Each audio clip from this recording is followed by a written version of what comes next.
এই এই ছেলে শোনো তো।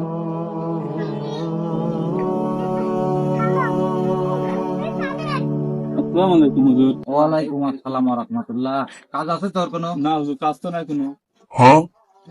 আল্লাহ তোর 21 দিনের 3 চিল্লা মঞ্জুর করেছে। সব হুজুর বাইরে কাজ আছে আমার হুজুর। কাজ আছে? ইমার্জেন্সি কাজ আছে হুজুর।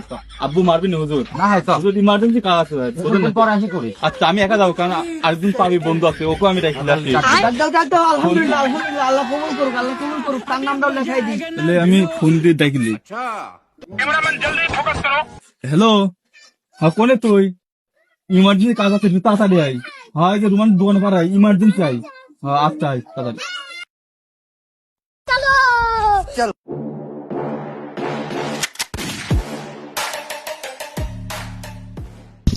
কি হয়েছে এত তাড়াতাড়ি ডাকিস কে? কি হয়েছে রে? আলহামদুলিল্লাহ, আল্লাহ তোমাকে কবুল করেছে। আসো। গাইডে আমি একা মারবো কে? তুই মার। কি কি হয়েছে? যা এবার চল কোন জায়গায়। 21 দিনের কি কবুল করেছিস? চলো, চলো।